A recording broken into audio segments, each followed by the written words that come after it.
We are going to be having Dr. Jade do her thing, and then there's going to be a Q&A afterwards, so you can save all your questions. You can type your questions into the chat if you want to, or save them until later. And Dr. Jade will be happy to answer all your questions.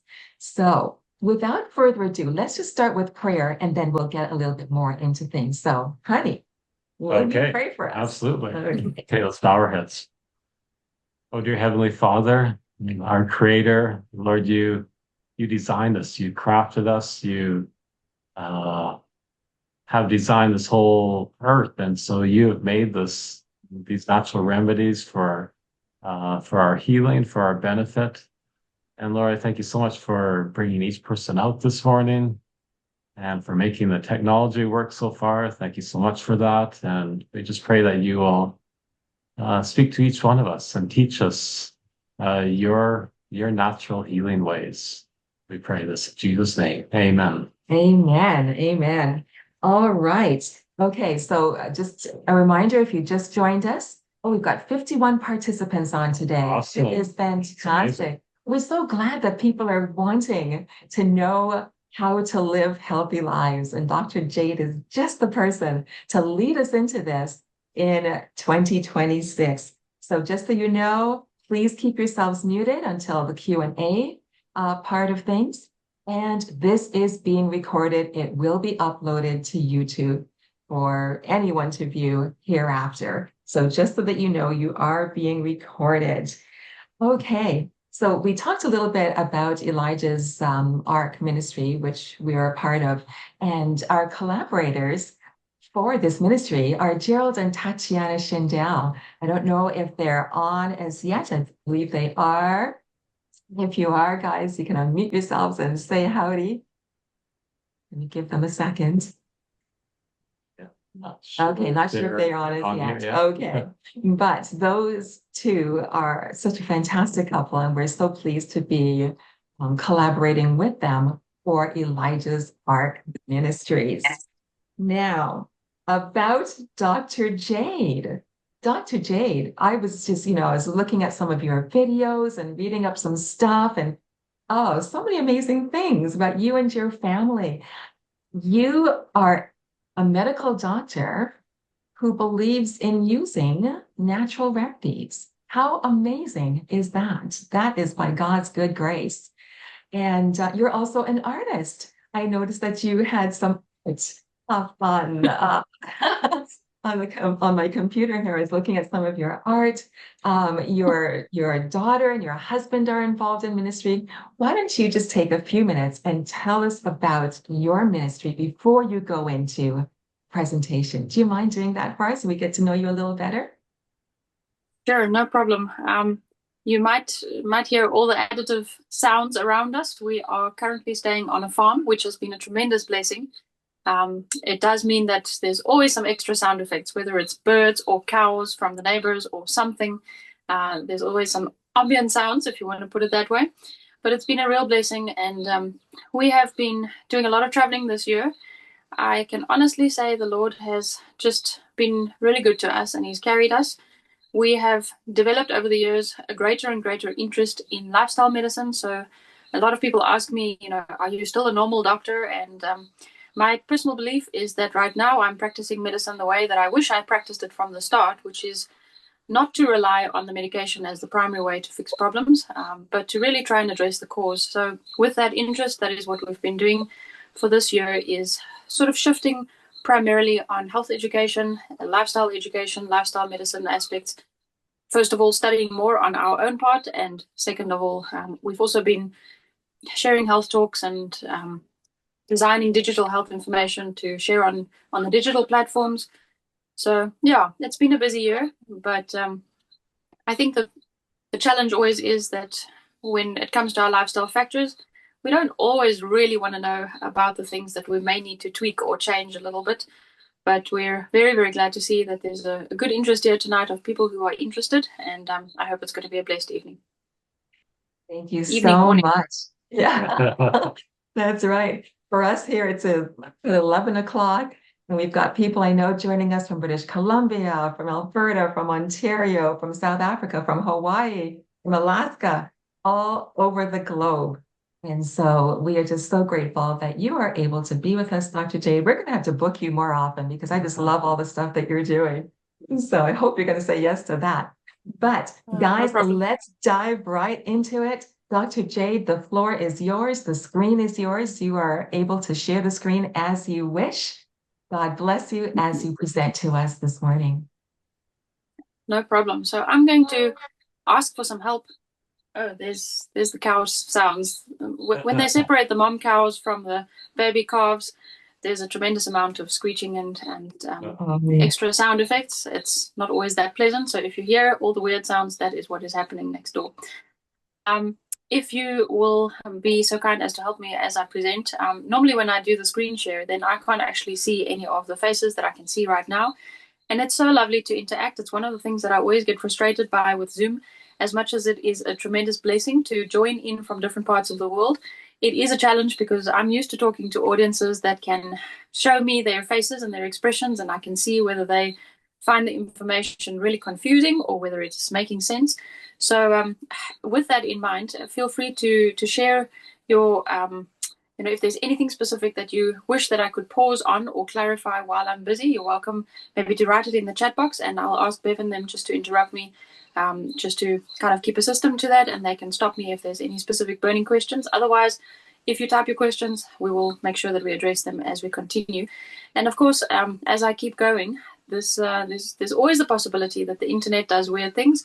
So you're welcome as I'm presenting to every now and then kind of just open your mic and say yes or whatever to a question, just so that I know that you're still there. That is not a problem at all.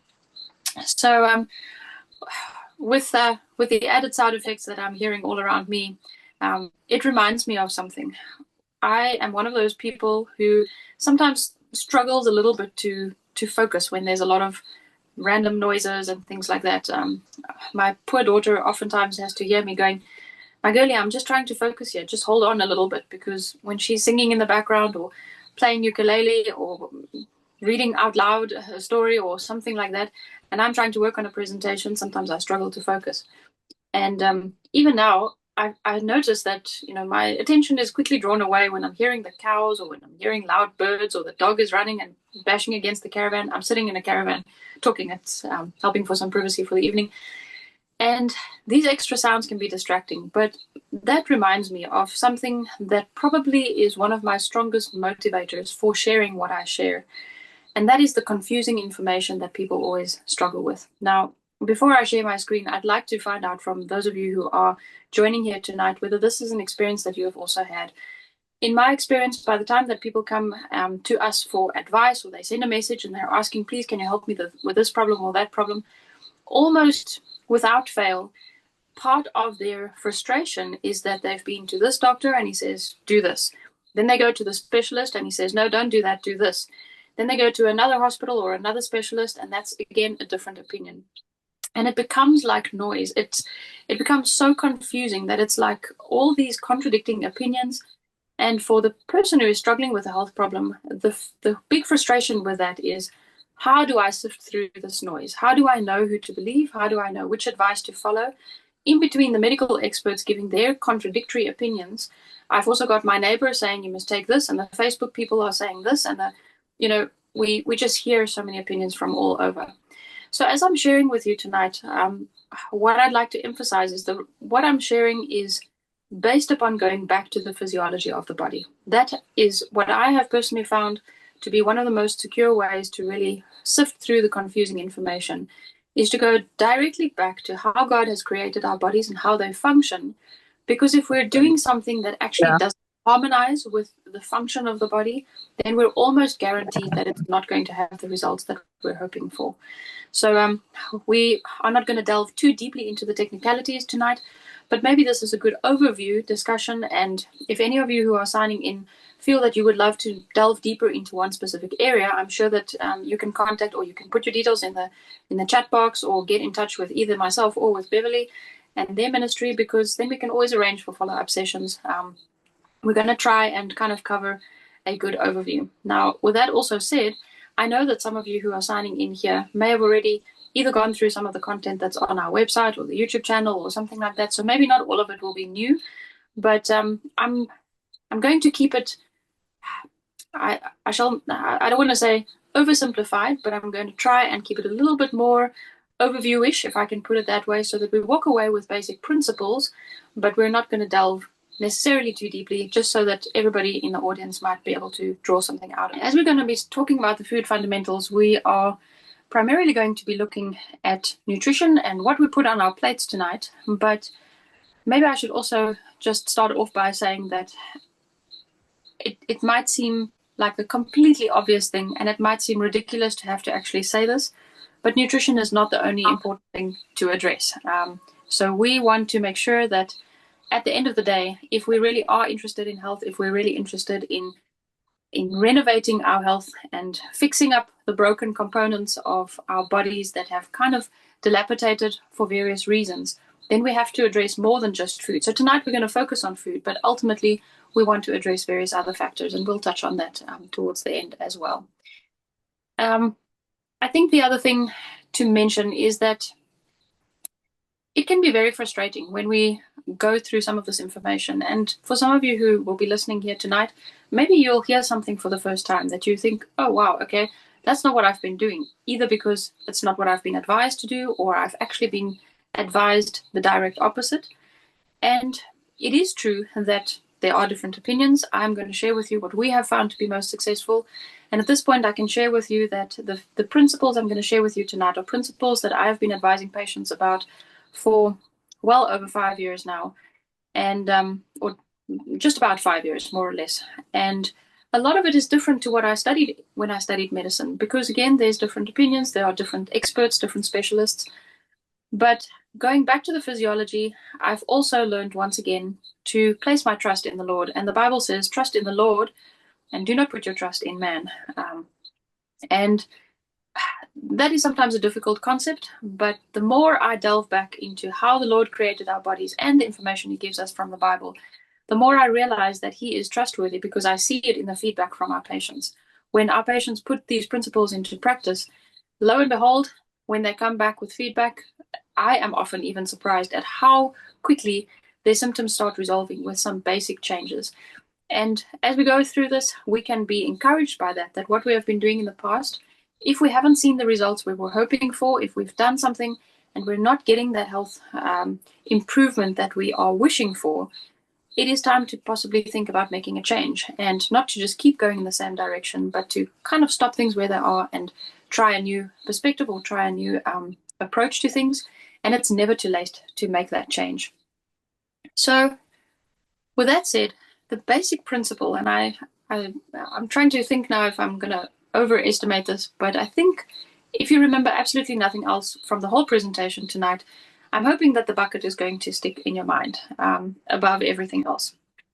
Because when you look at this bucket, it is a principle that seems, again, very simple, but we oftentimes forget it. We think about our bodies as a system where what we put in is ultimately what we're going to get out, and we don't really want to forget about that. We don't want to put some junk food in there and assume that it's not going to do anything, because it is a system that gets loaded with whatever we put into there.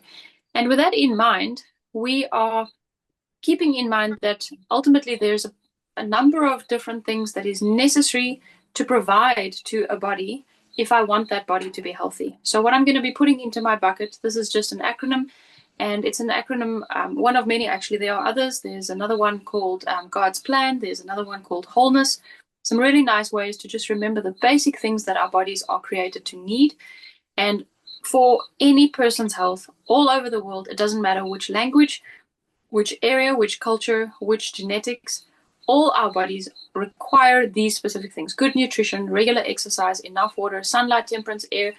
Each and every one of these components are necessary for good health. And tonight, as we mentioned, we are going to zone in on the one, but this is what we want to fill our buckets with. And actually, before I move on, I should also mention, I don't know how clearly it's showing on the screen, but the background picture here is a picture of a wall made of different bricks. And each and every one of those building blocks, those components, ultimately make the whole. And in the same way, these components are like little building blocks that we are using. But it's so easy sometimes to leave some of them out of the picture and then think that we still have a solid structure. And it doesn't work that way. So when we really want to renovate our health, we need to address all of those factors. Now, when it comes to what we're putting into our bodies, there are different avenues where we can put some things in. And our mouths are not the only place where we can put things in. Obviously, what we've just looked at now with the New Start acronym shows us that we also get things into the system through the sunlight that we absorb, through the light that we see, through whatever goes in our eyes and ears and mouth and nose and all of those different avenues. Even what we're absorbing through the skin is necessary to pay attention to, because the skin is the biggest organ of the body and has a massive absorption capacity. So all of those different places are ways in which things can get into the system. And I find it very fascinating often when I'm asking people, what does your diet look like in general? And they're like, no, it looks really, really good. We eat fruit, vegetables on a regular basis. Well, if you look carefully at this picture, you'll see the banana peels there. So that's great. That's good evidence that there was some fruit being consumed. But if we really want the best of health, we have to address not only what we put in terms of healthy food, but we also have to address the extras that should not be coming into the system. And very often, part of why we struggle with symptoms is because we are not putting really good things into our little bucket, but we're also filling the rubbish bin of the body.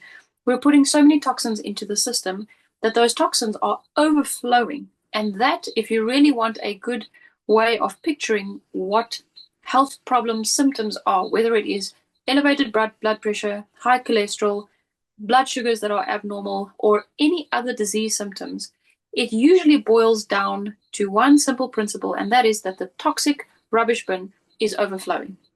So when we want to address good health, we want to address good food intake or good nutrition intake, and of course also the other intake of those other principles in the New Start acronym as we have referenced, but we also need to address the overfull rubbish bin. And the principles that we're going to look at tonight predominantly focus on what we do want to put in, but I don't want to skip over the reminder that we have to address the rubbish. I can put the best foods into my body. I can eat organic fruits and vegetables and have excellent nutrition. I can even have good exercise and healthy exposure to sunlight and drink enough water. But if I don't address the overfull rubbish bin, I'm not going to get the health that I really am looking for. Sometimes we get exposed to things that make us feel uncomfortable. The challenge with our bodies is that our bodies have different ways of actually shouting out to us that it is uncomfortable with what we're doing, but sometimes we don't actually know how to read those telltale signs, if I can put it that way. And when the rubbish bin gets overfull, when there's too much toxic material that is entering into the body, ultimately that comes out in symptoms. And by the time that we actually have health symptoms, it is not the point where the rubbish bin is just full. And we don't want that in our bodies. We don't want to get to the point where the body is showing significant symptoms. There's a very, very long list of things that are toxic to the body. And I'm putting a list on here where you will see that the text size fades into a size that we can barely read. And the reason that is, it is more of a reminder for us to go and investigate these things. So we are happy to also share with you the toxic items that we have been able to identify in our research. And that is available on our website and different platforms. I will also share the details with Bev, and I know that this presentation will be available to people afterwards as well. And as much as we're not going to be delving into that, we do want to recognize that what we're putting into our systems needs to address both the good nutrition we want to take in and the toxic material that we do not want. And this, again, is information that is confusing sometimes. It is very hard to sift through the rubbish that is being encouraged. And there are so many different opinions about what is and what is not healthy. So let's look if we can glean some insight from how the body is made. And as we mentioned, we're going to focus directly in on the stomach specifically, or on the digestive tract, because we're talking about food. Now, one of the places where we're going to begin tonight is in the stomach, and digestion doesn't actually begin in the stomach, it begins in the mouth. And there's a lot of processes in the mouth, but we're going to zone in on the stomach and look at how the stomach processes what we need. And I'm actually going to dive right in to what the main principles are that we want to apply to a healthy stomach. This pertains not only to the stomach, but also to the rest of the digestive tract. So when we take in food, we're taking it in through the mouth, we're chewing. There are many processes that happen in the mouth and digestive processes. And I should actually mention at this point some of the fascinating things that I have learned recently. even in the mouth, there are chemical receptors that detect exactly what we're eating and analyze carbohydrate and that chemical and this element. And as that analysis is taking place in the body, there are neurological and hormonal interactions with the stomach directly, but to digest that specific meal. So it just shows us how these things were very carefully and intelligently designed by our creator. And as we are putting things into the body is immediately, literally immediately as it comes into the mouth, is already starting to analyze and utilize what we're putting in. Nothing just goes in and out, unnoticed, if I can put it that way.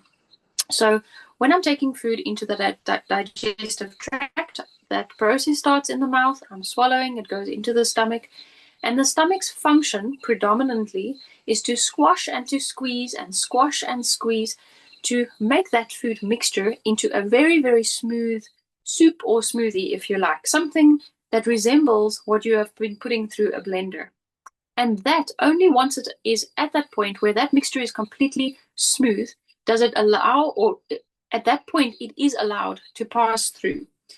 And once it passes through, as it enters into the intestines, that is where nutrition is predominantly absorbed into the bloodstream. So this is something important for us to understand, and I'm going to delve deeper into these principles that I've added onto the slide. But it's key for us to know that the stomach's function is to act almost like a washing machine. Now, for those of you who are interested, there are resources on our website and another sort of like there's a PDF document where you can go read a bit more about this. But I like to think of the working of the stomach very similarly to what we think of when we look at a washing machine. A washing machine has a door, you put your dirty washing into there, you have to add detergent, and through the chemical processes of the detergent and the water, as well as through the mechanical processes of that turning motion and kind of tumbling things around, you get the friction action that happens inside, and both chemical and mechanical processes work together to rub the dirt off of the material so that you end up with clean washing. The stomach works very similarly to that in the sense that there are chemicals necessary and there's a mechanical process. And it is to a large extent those two processes interacting with each other that we forget about when we are choosing the kind of diet that we eat, not only what we eat, but how we actually go about that process. You see, the thing that we forget is that this kind of machine, this stomach in its machinery sort of action, is a living machine. The squashing and squeezing, friction and mechanical breakdown of the food happens through the multiple layers of muscle in the stomach. And those muscles are oftentimes expected to do a work that they can't actually cope with. Many of you will think that I'm insane if I tell you, well, I recommend that tomorrow morning you get up and you run 100 kilometers. You'll say, well, that's bizarre. I don't even run 2 kilometers. Or maybe you're an athlete and you run, marathons, but you're still not easily going to just go ahead and run 100-kilometer distance. I don't have the faintest idea what that is in miles, actually, come to think of it. And it is a long distance that you're not going to attempt just doing. If you were to suddenly attempt a marathon that you are not trained to do, your muscles are going to tell you that they're unhappy. You're going to feel that ache. They're going to first start aching and paining, and eventually they'll get that kind of jelly feeling. I don't know if any of you have ever done long distances for a hike up a mountain or something like that, but that's what I often experience if I really get to the point of pushing myself with a distance. Those muscles get to the point where they feel like they're like jelly, and you can literally almost feel like your legs are going to give way underneath you. That's because those muscles they can't go any further. And the stomach actually reaches that point as well. But what we don't realize is that it reaches that point within 4 hours. When the stomach has a full meal to digest, after 4 hours, those muscles have been squashing and squeezing and squashing and squeezing, and those muscles in the layers of the stomach lining, those muscles need a rest period before they can continue doing their work. And it's one of the primary and simple things that we ignore, and that leads to major complications. To summarize this, basically what happens is if I'm putting a meal into the stomach and it has partially digested that meal, but before it is finished, if I add more food in the next couple of hours, every time I'm adding more food, once again, the mouth is able to analyze that there's more food coming in. There's immediate signals going down into the stomach. And as that food enters into the stomach, there are other processes. There are actually chemical receptors that analyze little samples of what is in the stomach. And through that process, it is identified that there's new big pieces of food coming into the stomach that have not completely been digested yet. And to an extent, this is oversimplified somewhat, but to an extent, it's like the smart washing machine that kind of stops where it is and restarts the cycle. And if it has been going through a number of hours already, if food has partially digested, it's been in that warm stomach for about 3 or 4 hours already, and now I'm adding new things that restart that process, I am, number one, expecting the stomach muscles to just keep going and going and going and going, and they can't actually do that. Plus, I've already depleted the chemical supplies like the enzymes and the acids that are needed. And with those now being depleted, the new food that I'm adding in is triggering two main problems. It causes the previous meal to have to stay in the stomach for longer at that warm temperature. It's about 39 degrees Celsius in the stomach, sometimes up to 40 degrees Celsius. I have, again, no idea what that is in Fahrenheit. But with that said, you have food that is kept in the stomach too long, so it actually starts fermenting. Or that is a crude but true word in this case. Plus, the new food that is coming in is entering into a stomach that is now exhausted from being in a digestion mode for so long already. And this causes havoc. It causes fermentation and rotting of food to the point that what ultimately goes down into the intestines will be rotten material, causing us to absorb toxins into the system instead of the fresh nutrients that we initially attempted to eat. And I cannot emphasize this strongly enough. The timing is important. It is crucial for me to take in a meal and make sure that I allow for that meal to fully digest and for the stomach to have a rest period before I expect it to effectively digest the next meal. That brings us to these points that are on the screen at the moment. The stomach very desperately needs to be respected in that those muscles and the chemical glands that have to release all of those chemicals, they can only optimally function for maximum 5 hours, and then they have to have a rest period. With that being said, plant-based foods digest faster than animal-based products. Animal products delay digestion significantly. A piece of steak can require anything between 6 to 8, sometimes even 10 hours to digest. A piece of cheese can stay in the stomach or be undigested for up to 12 hours. That is a tremendously long time period. And if there's undigested material in the stomach, it prevents that stomach from opening up and releasing its content. There's a valve at the bottom called the pyloric valve, and that pyloric valve is stimulated and triggered to remain closed for as long as is possible, keeping back the content of the stomach to keep it in digestion mode as long as possible. But none of that works effectively if you've got rotting food in the stomach. You keep getting undigested food being added into the system. The muscles are losing their contractibility. So instead of actually squashing and squeezing strongly, they're actually just kind of doing these light motions that aren't doing the job properly. And the process just becomes a big mess. So plant-based foods prevent a lot of that because they digest really quickly. And within 5 hours, a plant-based meal can be fully digested from the stomach point of view and move out down into the intestines so that those nutrients can be absorbed in a fresh condition. The other thing that is necessary for us to do is to be sure that the stomach has already emptied before we put the next food in. And that eliminates the concept of snacking. It, in fact, completely eliminates the idea of healthy snacking. Now, this I'm sharing with you from personal experience. I was the absolute queen of snacking. I used to love snacking. I loved eating constantly. And not only that, I really believed that it was healthy. I was hearing all these different professionals saying that you should eat 5 times a day or 6 times a day.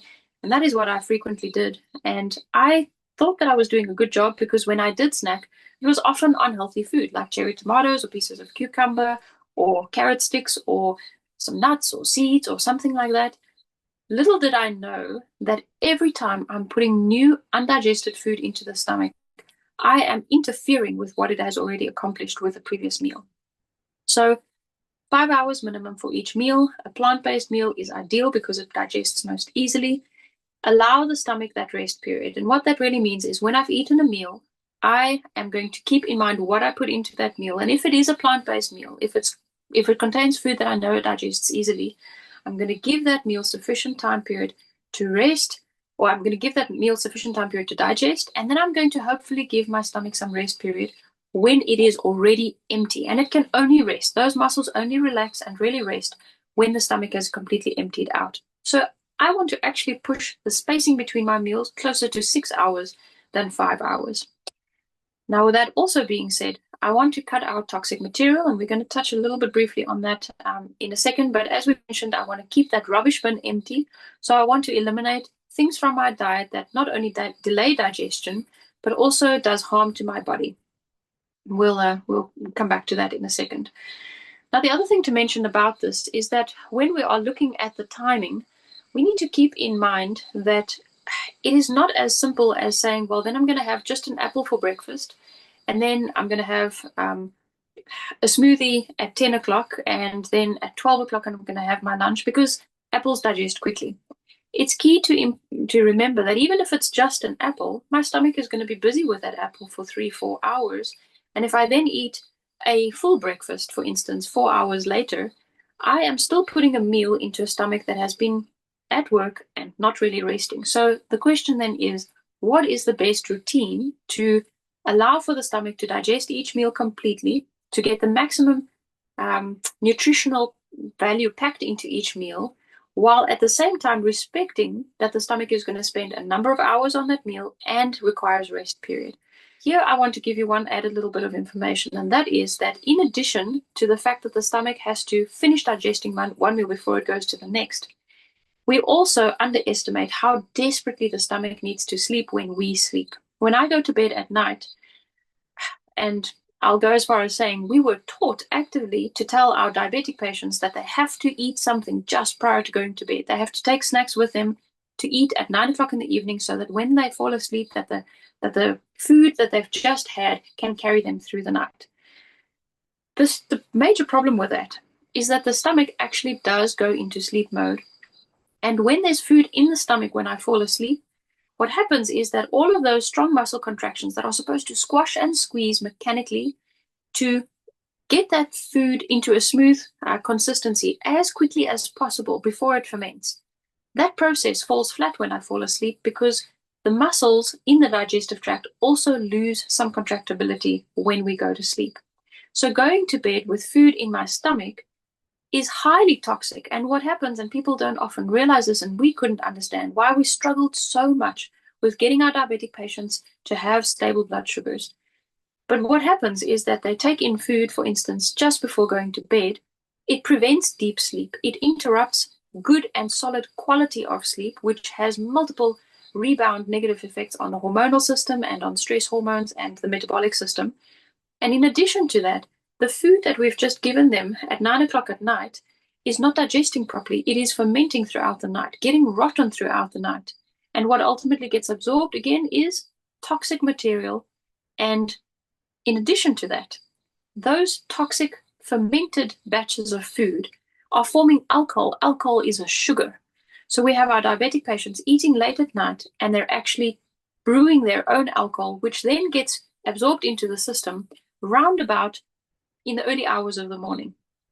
And that triggers sugar spikes, all sorts of weird and wonderful things that happen in their sleep. They get dips, they get spikes, and they wake up feeling awful. They haven't rested well, and we've actually just boosted their system with toxicity. So what is the healthy way to do this? What is the routine that allows for me to have good, solid, effective digestion, absorbing maximum fresh nutrients, and keeping my blood sugar stable and providing what I need for the body? The only routine that really does that is to start really early in the day, have the heartiest meals early in the day, and then actually have your weakest or smallest meals as late as possible in the day, or later in the day, should I say. So to clarify that, we want to zone in on additional information, and there's a little bit of an extra hint that I'm going to share with you here. It gets a bit more technical, but hopefully we are not losing each other. So if you feel like you're lost at this point, make sure that you write down your questions so that we can address them shortly. We have spoken now about the stomach's working, but I'll share with you one added extra bit of information, and that is that your cells are they have gateways. This might not be new information to many of you. You may have heard about these little gateways at the cellular level, but each cell has a little gateway that gauges how easily sugar is actually taken into the cell. And not only does it have that gateway for the sugar to come in and out, which is controlled by insulin, but it also has various other gateways for the other nutrients. And some nutrients, they all have different gateways to go in and out of the cells.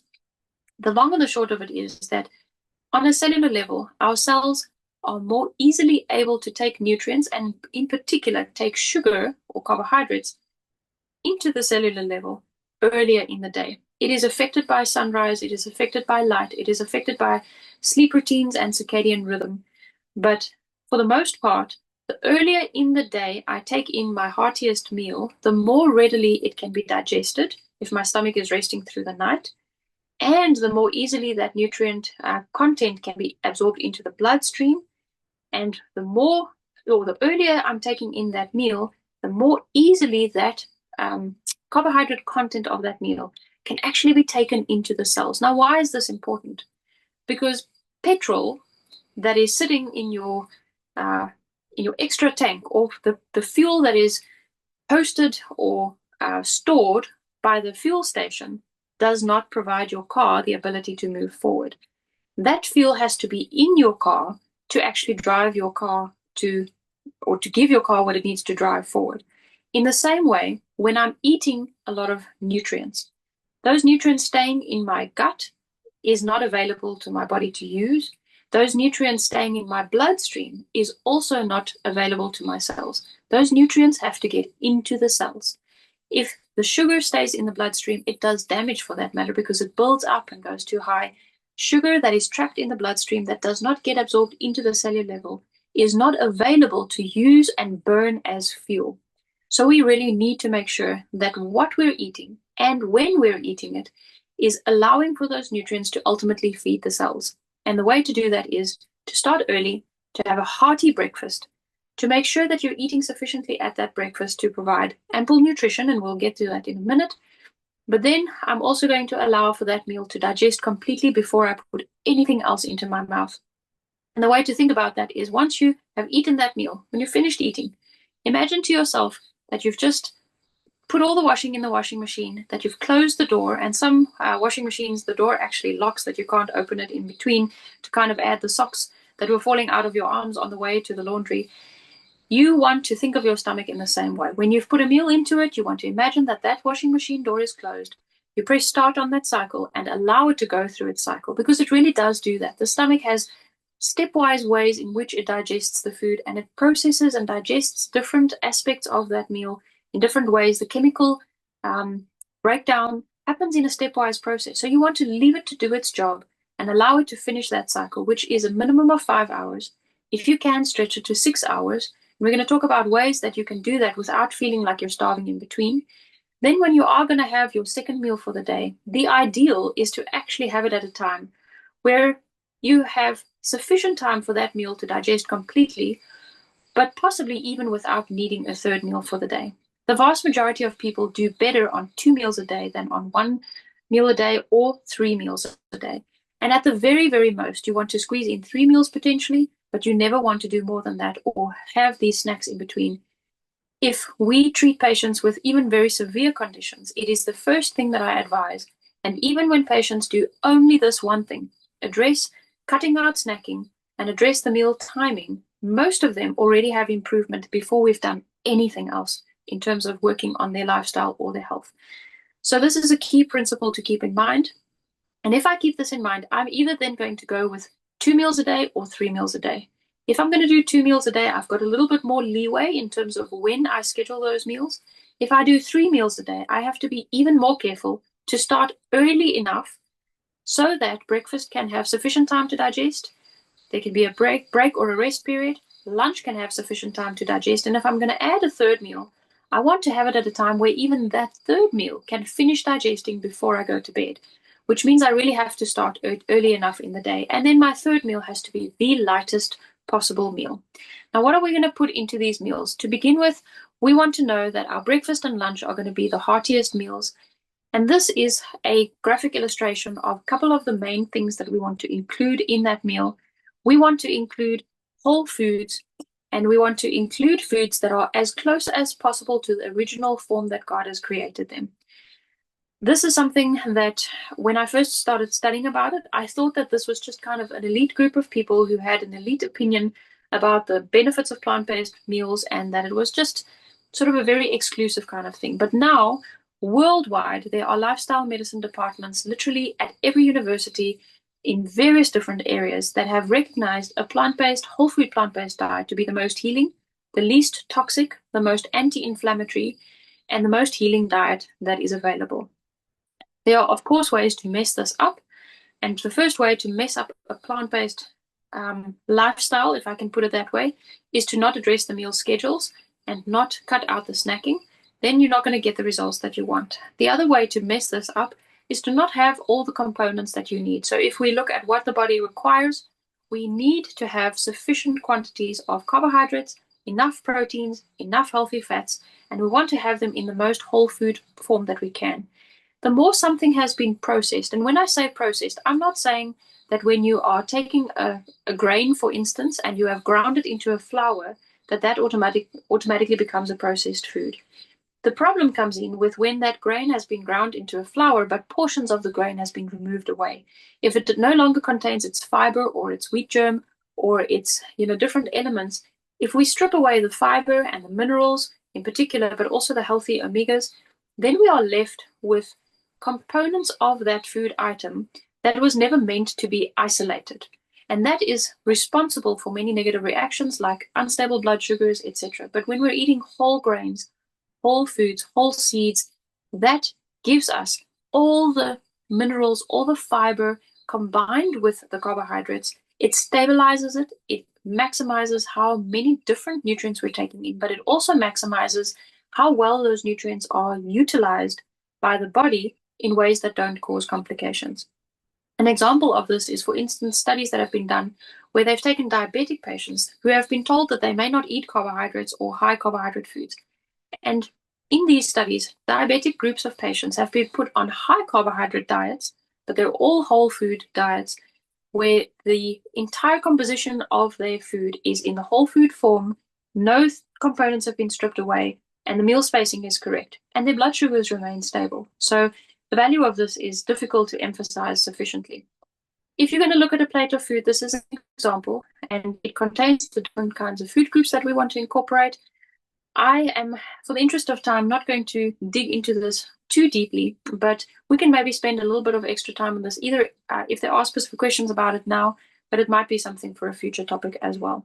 What I would also emphasize here is that there are key hints that make this even more special. And that is, for instance, if I'm worried when I'm eating a plant-based diet that I'm going to get enough protein, when I'm combining grains, whole grains in particular, if I'm combining whole grains, I get complete protein profiles from that meal. If I'm combining grains and legumes, again, I get complete proteins where all the building blocks to make up full proteins are available. And the other beautiful thing about a whole food plant-based diet is that I don't have to disassemble exactly what an animal's body has already put together. I can basically take the building blocks directly in the most easily absorbable, easily digestible form. My body doesn't have to spend tremendous extra energy to digest it, but it's also readily available for my body then to use to build my cells and my muscles and the different components in my body. So this is an example of a breakfast. If I'm going to look at lunch, again, I want to include more than one food group into that, especially if these are going to be my two main meals and maybe my only two meals for the day. So again, for this meal as well, I want to include raw items. I want to have my raw foods like my salads. And when it comes to vegetables, there's no one rule that says these are only things for raw and these are things for only cooked. It's good to vary things. Sometimes have some raw broccoli, sometimes have some steamed broccoli. The raw versions and the cooked versions of foods oftentimes have different nutrient availabilities. So variety is a really good principle to also look at. And I want to include both my raws, some cooked veggies. I want to include good whole food, plant-based sources of protein, which will include my legumes, bearing in mind as well that both my legumes and all my whole grains, most of my seeds and my nuts all of them contain protein. So the protein concern is actually null and void with a balanced protein diet. It's very difficult to be protein deficient if you are eating sufficient quantities of these. And then I want to include whole food forms of fats. There's a lot of contention these days about whether oils are good or bad, but the overwhelming evidence is that the closer we can get to whole foods, the better. Just like with grains, if I take white flour, for instance, or white bread, I've got a product there after the minerals and the fiber has been stripped away, and that poses a risk. In the same way, when I'm eating oils, when I have stripped away the fiber and a lot of the other components from that olive, for instance, and I'm left with only the oil, it doesn't have the same value for my body. And even though, for instance, olive oil might be healthier than animal-based fats, it is still always best to go for the whole food. So if I can eat plenty olives and avocados and coconut and seeds, it is a great source of healthy fats for me. Omega-3s we want to keep higher than the other omegas. So I want to have more flax, more chia, more broccoli, more spinach than a lot of my omega-6 rich oils. And that includes things like peanuts, for instance, are very high in omega-6. So I want to keep my balances right. And again, if you want more specific information about this, there are some other resources that we can share. And maybe the last thing to mention is that if you really want to simplify this and want to try and figure out where do I start, it is probably one of the easiest things to do is to kind of divide your plate into quarters and think of your legumes or proteins on one quarter, about a quarter of cooked veggies, about a quarter at least of raws like your salads, and then another quarter of grains. And you want those to be whole grains, or for some alternative days, you can also use more of your starchy vegetables, like your sweet potato is a great option. And for those who don't have any issues with nightshades, potatoes are also an option as well. Let's move on to an option for supper. If you are interested in doing only 2 main meals a day, one option, if you are wanting something for the evenings that doesn't require the whole system to go into full digestion mode, an option is something like a health drink, like a golden latte, where you're using a plant-based milk with some really good quality turmeric. Turmeric is highly anti-inflammatory, so it's a great remedy to try and incorporate into your daily diet. And these drinks are oftentimes a good replacement for a traditional evening meal. We have also found for our patients that when they switch to 2 main meals a day and they're using the drink as a third meal, they often find that within a week, usually less than a week, if they persist with that new schedule, within a week they find that that craving for a big meal in the evenings, or that sense of hunger in the evening, actually goes away. And that's because a lot of that hunger comes from the mind. And when your brain is adjusted to the new schedule, it realizes, look, I'm actually completely fine. And it stops begging you for food in the evenings. But the key to that is to persist. So if this is a schedule that you're going to be adopting, going by the first evening and thinking, oh, tonight I'm skipping my supper and I'm starving, is not enough to say, oh, my body can't cope with this. Persist with it. Allow some adjustment time period. And if you keep with this for about a week, we have almost always heard from patients that within less than a week, they actually adjust to the new schedule. There are other drink alternatives that people can use. And coming to another little hint is that when it comes to drinks, we want to make sure that we keep in mind that the stomach is like a washing machine. And in this particular case, the chemical component of digestion needs to be as potent as possible. We want the stomach acid to be nice and strong. You may have heard a lot of people saying, oh, my body is too acidic. And it's true, I want my bloodstream to be alkaline, but my stomach requires acidity to digest food completely. And many nutrients like vitamin B12, for instance, is not absorbable in the body if the stomach acid is blocked or prohibited, which is why antacids and a lot of the medications that prevent stomach acid production are so tremendously harmful to the body. So liquids, and when we're addressing the issue of liquids, it's actually also one of those things that very easily relieves the symptoms or can make a very big positive impact on symptoms of reflux and acid reflux, and that is to separate liquids from solids. Try and keep your meals as solid as possible and keep your liquids for the in-between time periods when you were going to snack. That's a great time to hydrate. And this is a very good way to improve the digestion function of the body. I want to just emphasize here again that when we're talking about a whole food plant-based diet, many people kind of go into freak out mode because they're like, oh, if I'm cutting out all my dairy, no more cheese, no more yogurt, no more eggs, no more meat, then what on earth am I left with? But the beauty of a whole food plant-based diet is that the more you learn about replacements and the more you learn about what to include in a meal when you have removed, for instance, your dairy and meat products, the more you discover that there's actually a massive variety of food. And for us as a family, we oftentimes will somehow like sit around the table and we'll be busy eating, and then one of us will look up and go, I can't believe that we thought that we would never be able to do this, because we don't miss the way that we used to eat before. We love our food and we love the variety, and we really feel so much better on this. And a lot of our patients have given the same feedback, that they actually discovered more variety and more variation in their different recipes that they can do now that they have switched to plant-based meals. Then I want to address something that has oftentimes caused a lot of problems, and that is that many people think that for us to be healthy, we have to cut out bread. And that is to an extent true, in the sense that the breads that are commercially available are highly toxic. There are so many additives to them, flour improvers and bleaching agents and preservatives and all sorts of things that are very toxic to the system. And commercial breads, for the most part, are also wheat-based. And wheat, unfortunately, is no longer available in its original form almost globally. The vast majority of wheat products in all the world have been hybridized, and this causes many issues hormonally. It causes autoimmune problems. It causes, to a large extent, why we see so many gluten intolerance problems as well. So staying away from wheat is a golden rule that we encourage our patients to do. But it doesn't mean that you can't enjoy things like bread. Whole grains are important and ancient grains are best. And with that being said, I'll briefly touch on something that we have kind of, I guess, become known for to some extent, is the fact that we encourage the elimination protocol. We do coaching for patients who need to follow an elimination protocol, and this is more specifically for people with various health problems. It is a protocol that allows for us to remove allergens temporarily, remove toxins permanently, and we go at length through the process of teaching people how to identify things that are toxic and how to stay away from them, what they can use as replacements, and how to clean up their diet. And then slowly but surely, the healthy things are reintroduced that are on the potential allergen list, so that we can identify anything that should permanently be eliminated for that particular individual. Now, that being said, the elimination protocol does not mean that everybody has to follow an elimination protocol, but it is important for us to learn about which things are toxic and how to stay away from them permanently. And that is something that we oftentimes have to dig a little bit deeper into. We've touched on this, so I'm not going to spend a lot of extra time on this, but just again to emphasize that we don't want to dilute the stomach acid. We want it to be strong. And with that said, there are also things that we can do to improve that. Regular meal times is important.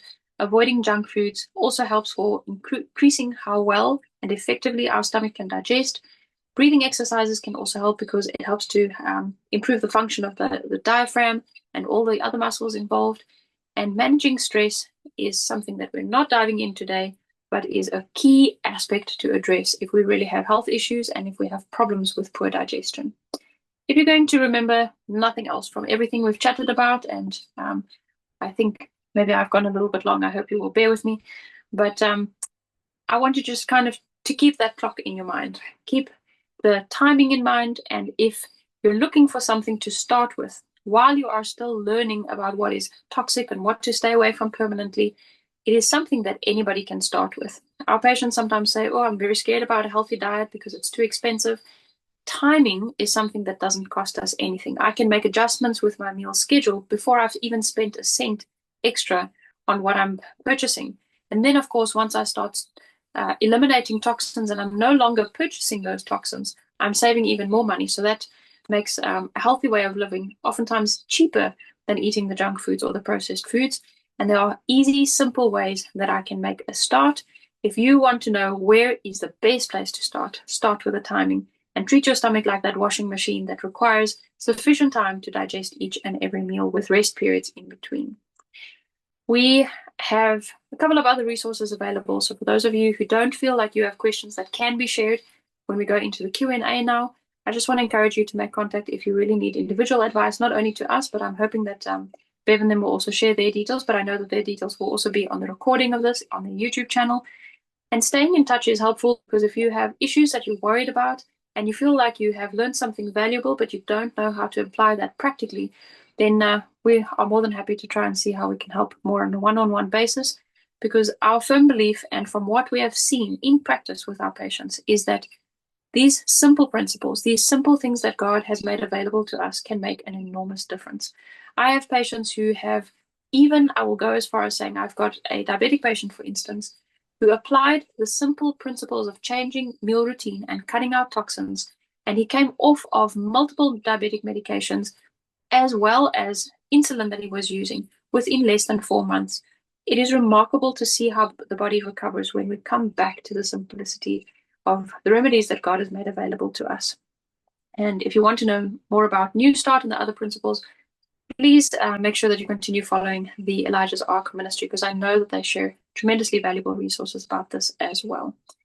Now, let me stop sharing my screen, and I think that we will be able to go on to our Q&A. Excellent. Dr. Jade, thank you so much. Can everyone hear me? Give me a thumbs up if you can hear me. Yeah, okay, great. Dr. Jade, thank you so much. All of that fantastic information. So guys, what questions do you have? Do the little raise of the hand thing on the icon, and that way we can, just call on you for the next question, that kind of thing, so we don't have any pandemonium happening. So if you have any questions, just do the raise hand icon, and we will get Dr. Jade to answer those questions. No questions? While we've got some people who are considering their questions and putting their thoughts together, I should also maybe just mention at this stage that I promise you, I do not have all the answers. And this is something that I encourage people to do, is not to put their trust in me or any other expert, but to continue seeking the Lord's wisdom, because we're encouraged in the Bible to place our trust in the Lord only, and not to trust in our own hearts or our own knowledge or wisdom. But that applies for the experts of this world as well. So we're going to do our best tonight to share some thoughts from my experience or what I understand. But at the end of the day, we need to rely on the Lord for his guidance. Amen. Amen. So we have, I'm sorry, I don't want to damage your name. Gagelo had her hand up first, and then Gina. So we have you all muted just because of all the distractions that we had. Again, we apologize for all that. We had to remove some people, so we hope everything is good now. But hold on, let me just do the muting thing so that you can unmute yourselves now. Okay, I think Gagelo. Good evening. Thank you very much for the presentation. We've learned so much. I just wanted to find out, will the recording be available? Because I joined a bit late, just so that I can go back and just see what I missed out on. Absolutely. We will be uploading it to YouTube. You'll have to give me a few days, because where we live, I'm not able to upload things very easily. I have to wait till we drive into town, but it will be uploaded hopefully within the next few days. Thank you, Gagela, for joining us. God bless you. God bless you. Bye-bye. Gina, how are you doing, girl? Good to see you. It's good to see you too, Bev. Thank you for the presentation. That was so good to hear. I have a question regarding we hear and we've been told over the years, no snacking. When we have a beverage, when it's herbal or we put lemon in it, does that interrupt the digestion? Because I know we're supposed to have a liquid an hour after we eat. However, sometimes if we have lemon water or herbals even, because there's still a plant, does that interrupt? Perfect, thank you. And that's an excellent question, and one that is actually so encouraging, and that is that we don't have to worry about those things, because the liquids where there's literally no solid components that have to go through the squashing and the squeezing process for the body to take everything apart is absolutely fine. So our clear fluids, that includes herbal teas, it includes adding some lemon juice to your water or to other drinks, that is totally fine. And even if you are using honey, for instance, as a sweetener, for our diabetic patients, we do caution them not to go overboard with honey and to be very careful with using a sweetener like honey in the absence of fiber in a meal, because the fiber helps to stabilize sugars. So diabetic patients have to be particularly careful about using sweeteners in between their meals.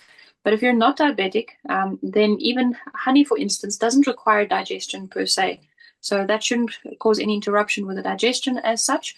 If you have insulin resistance or difficulty with weight or anything like that, for those individuals, we usually recommend they try and get used and customize their taste buds, not to need a sweetener with everything that they're having, but herbal teas and lemon, for instance, added to the drinks is absolutely fine.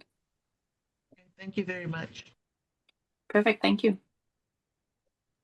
Great. Thank you, Gina. Marie Richter, go ahead and unmute yourself and ask your question.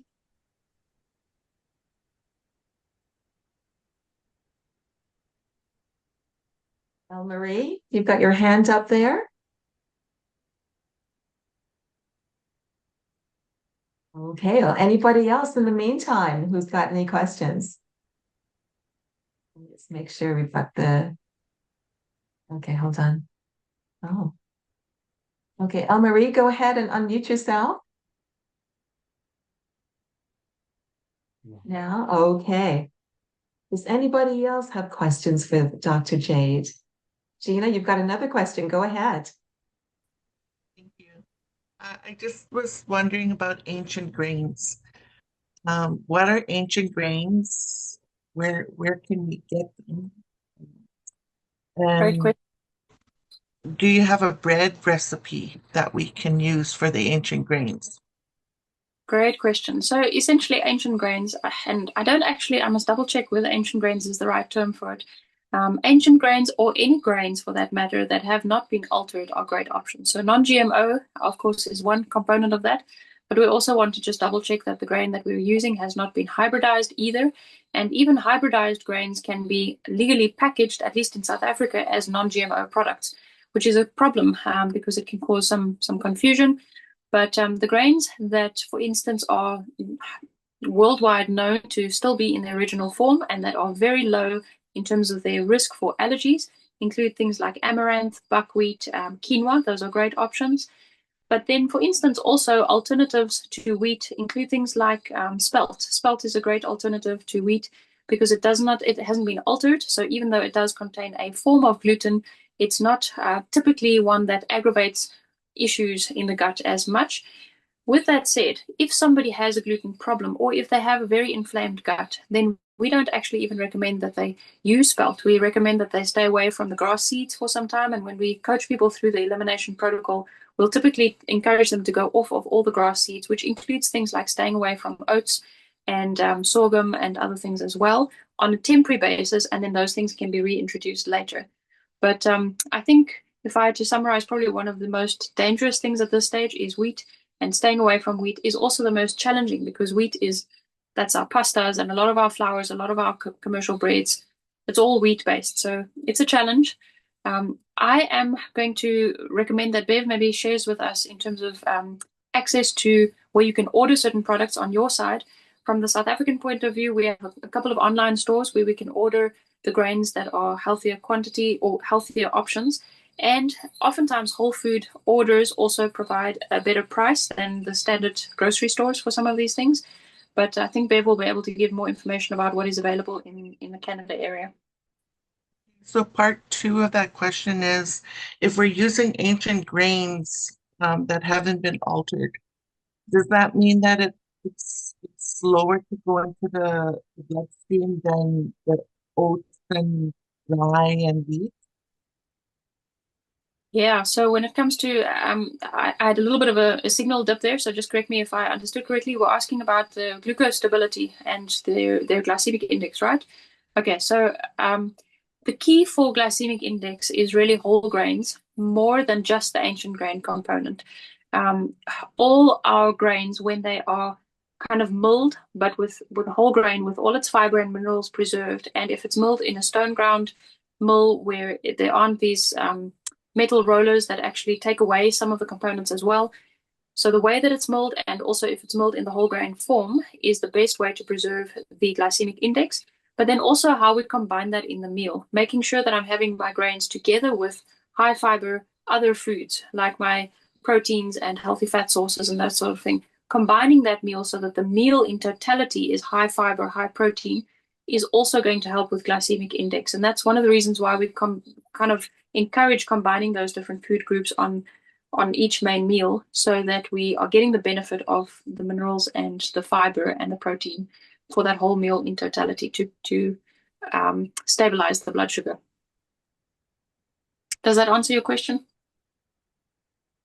Perfect. Great. Thanks for those questions, Gina. Nikki, go ahead and unmute yourself and ask your question. Hi, I've recently been introduced to injera. I think that's like Ethiopian flatbread. And I Okay. think there's like a regular kind and there's a gluten-free kind. I'm just wondering about the nutritional value of it. I am not familiar with it in particular. Do you know what it is, what the ingredients are in terms of the flour that it's made from? I think teff flour. Perfect. Teff is a great flour to use. Teff as a grain is incredibly fine. The seeds are tiny. They're absolutely tiny. So it's one of those grains that have been presenting some interesting things to us, because we also recommend for our patients on the elimination protocol, people with gut issues and doing the autoimmune recovery program, we recommend that they actually soak and sprout their grains and their seeds and everything for improved digestibility. We didn't have time to delve into that tonight. Teff is one of the difficult ones because it's so fine that if you soak it, you can't actually rinse it afterwards. It just goes through the sieve. But it is a great grain. It's an ancient grain. It hasn't been altered, and it's very high protein. Changes, will it help or not? Sorry about that. Sorry, go ahead, Dr. Jade. No problem. Yeah, so teff is a great protein source as well, and it is a very low inflammatory grain as well. Is that TIFF or TEFF? TEFF. Yeah. So how often can I eat the injera? So the main thing I think from that would be to, with any grain for that matter, is to make sure that you do vary things. If you're eating the exact same thing every day, then you're losing some of the benefit of the fact that all the different grains and different ingredients have slightly different nutrient values. So by alternating, you get the maximum benefit from that. But with teff, just keeping in mind that teff is part of the grass seeds, if I'm not mistaken. So if you really have issues with allergies, then you may still need to consider going onto an elimination protocol, which does not include teff on a temporary basis. If you don't have food allergies or any autoimmune symptoms or anything like that, then for those grains, you can eat them frequently as long as you're alternating them with other grains as well. Okay, thank you. I don't know how to get my hand up. Go ahead, Anna. Is it okay? May I? Go right ahead. Thank you, Dr. Jade. You mentioned amaranth, buckwheat, spelt, teff, but you did have one more and I didn't get it down. Could I get that one? Oh, There's there's actually quite a long list, and what I'll do is before I share the presentation, I'll actually just maybe add an extra list, or we can let me see what's the easiest way to do that. If we post it on Facebook, maybe if you just make sure that you follow the Elijah's Ark Facebook page, or Bev and them on their Facebook side, or you can follow on our side. I will try and within the next day or two just post a good comprehensive list of all the grains, but there's a big variety. When it comes to whole grains that are very good for you, off the top of my head, it's things like amaranth, buckwheat, the quinoa group. There's more than one quinoa. There's teff. There is there's sorghum.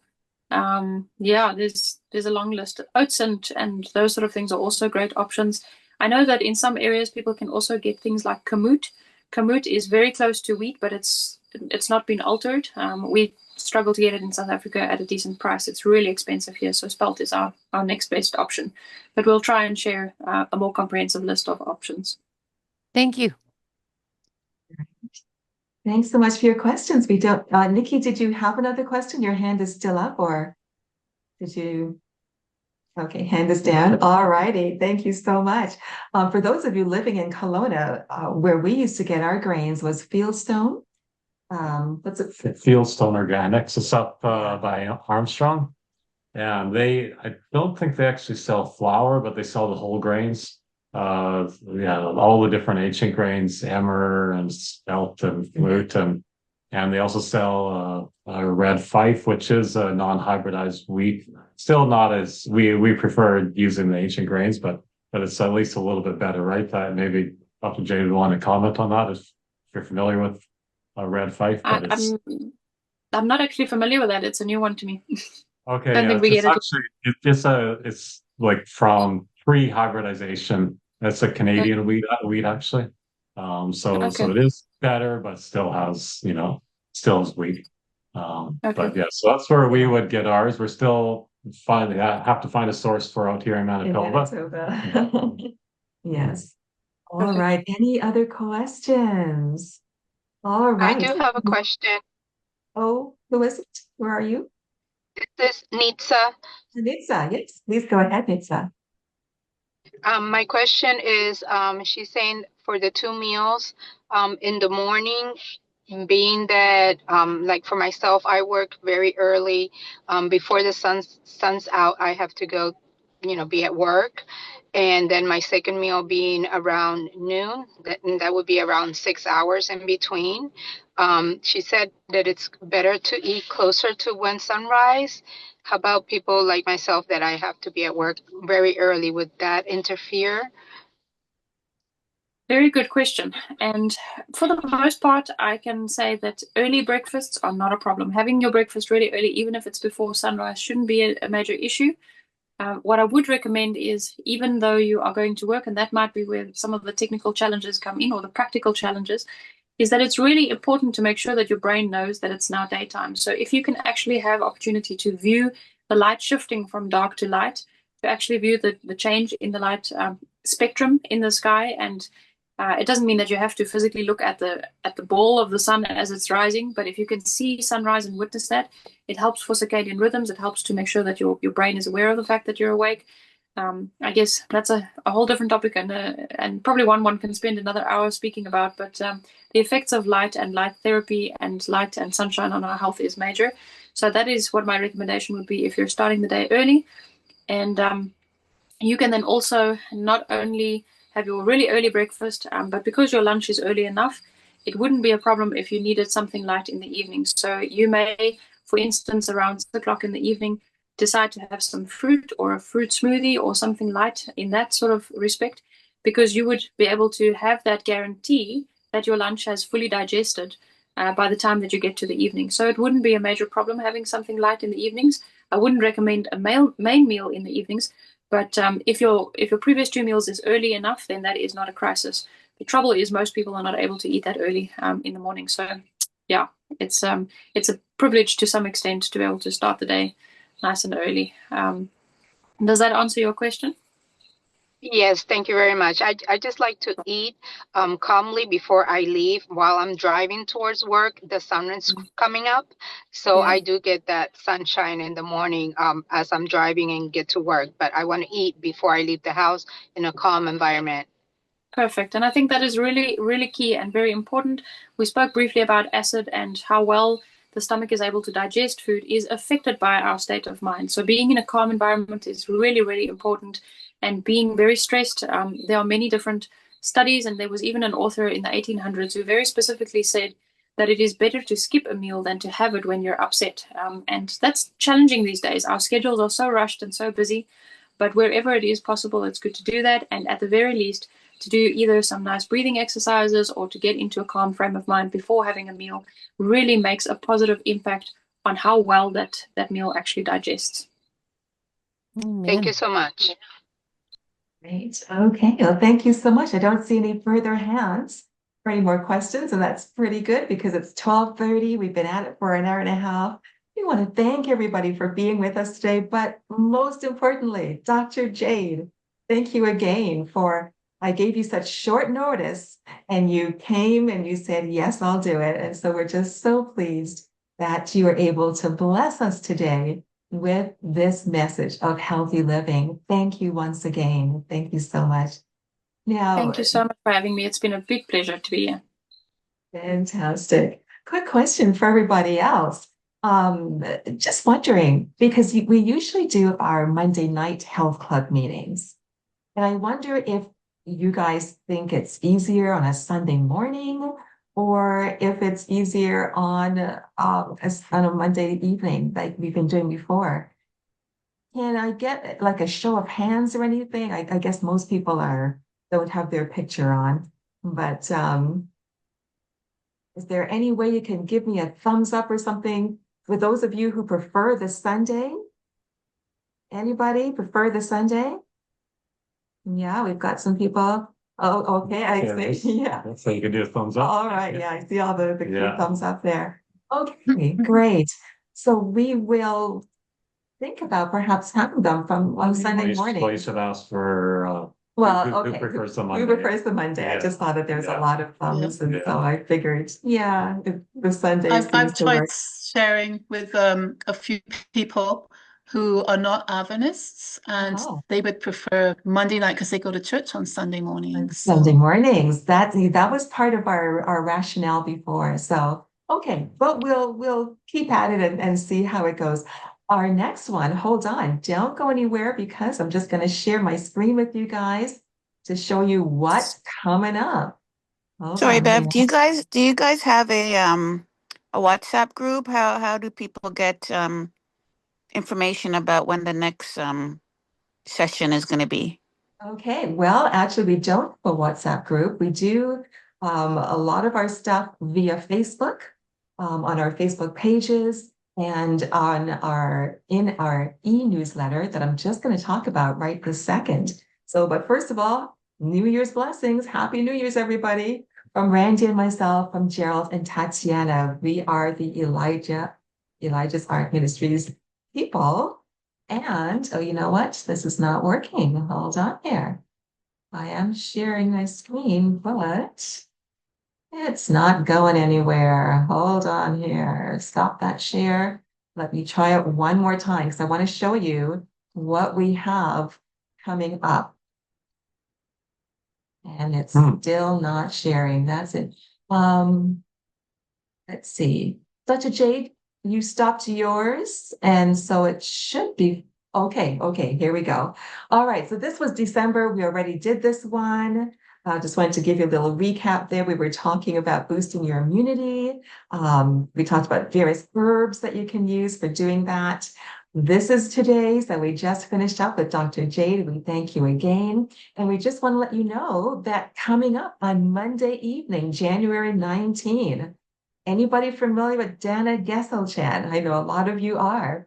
Dana will be discussing de-stressing. She's going to be talking about stress, anxiety, and how that affects our nervous system, our physiology.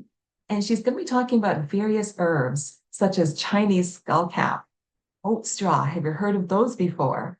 And other herbals that will be able to help us handle stresses in our lives in a much better way. So you don't want to miss Monday night, January 19, with Dana Gesselchen.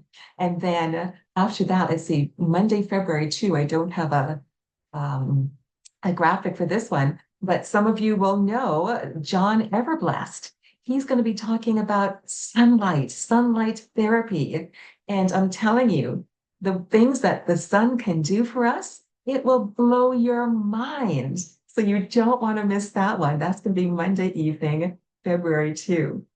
But between this January 19 one and the February 2, we have a free group Bible study that we're going to be starting on Wednesday evenings, starting from January 21. Do you want to talk a little bit about that one? Yeah, we'll just be tackling a lot of the big questions. Where did we come from? Where are we going? Topic of sin, the topic of how evil came to be. Is God really love? Which day is the real Sabbath? Does hell really exist? Can the Bible really be trusted? So these are just a few of the subjects. The basic theme of the study will be the great controversy, is the great battle between good and evil. And we'll be digging into the Bible to come up with answers on these questions. Fantastic. Yes, thank you so much. And to get all the information about all of these things, you want to be subscribed to our new e-newsletter. The first issue of that will be going out quite tonight, once I finish it. But it's got all the information that you need about upcoming events. It'll have recipes, articles, various things. So you want to be subscribed to our e-newsletter. If I have your email already for this today's course, you will be on that e-newsletter list. So you don't have to worry about that. But yeah, let people know about Elijah's Ark Ministries. Let people know about Health Rethink. That's Dr. Jade's ministry as well. And we're just so grateful for the opportunity to be able to share about healthy living with everybody. And we're grateful for all of you who joined us today. So I believe that's all that we've got. Oh, hold on. If you need to contact us, here's our email, bevhealth@gmail.com. That's the easiest one for me to use. That's my everyday one. So if you've got any questions, if you need us to speak at your church or anywhere else, let us know. If you've got any questions about the ministry, any health questions, you can email us at bevhealth@gmail.com. Now, Dr. Jade will be able to send people a copy of your presentation today. Will we be able to do that? Yeah, absolutely. I'm just trying to make sure that we know how we are going to get to everybody. So they will have to subscribe to your newsletter so that we can send it through that avenue. That's right. If you're on here, at the last minute, we kind of gave everyone, it was a free-for-all with the link, but most people have sent an email to be part of this. But if you aren't one of those people who sent me your email and you want to be part of the newsletter, make sure you send an email to bevhealth@gmail.com and we'll get you on there so that you can get Dr. Jade's presentation from today. Now, I've got to tell you, when you go to Dr. Jade's website, that's the Health Rethink. Is it healthrethink.org or .com? .org, yeah, that's correct. .org, yes. You will find that she has a ton of fantastic resources for you. So you definitely want to be going there and keeping track of all her new stuff. She also has a YouTube channel, so you'll want to be watching all those videos. Lots of fantastic resources. Dr. Jade, we thank you for allowing God to use you so amazingly through all of these resources that you're sharing with everyone. Yeah, no, we should probably just mention. Oh, sorry, go ahead. No problem. We should probably just mention again briefly that we are starting up. We're in the process of starting up a YouTube channel. Well, we have a YouTube channel, but we're going to be getting a lot more content on there in the near future. So we will be doing a lot of not just health, but also a variety of subjects that we're interested in. Of course, things to do with the Bible. Yeah. We'll be addressing different issues, different topics. Exactly. Gardening, herbals, the whole shebang. So, yeah. All righty. Good stuff. Well, you know what, guys? We have come to the end. We thank you for all of you who stuck around to the bitter end. So good of you. We wish you the best of health. And remember that you can email us or Dr. Jade with any questions that you have. And we look forward to seeing you on January 19 when we have Daniel Gesselchen talking about stress, anxiety, and herbals. All right, honey, why don't you pray for us as we leave? Okay, let's do that. Okay. Okay, please bow your hands. Dear Heavenly Father, we just thank you so much for how incredibly you have designed our bodies and how when we follow your natural health laws, that so many health issues just evaporate. So thank you for this information that you have shared with us. This is all originally from you. So we thank you for that.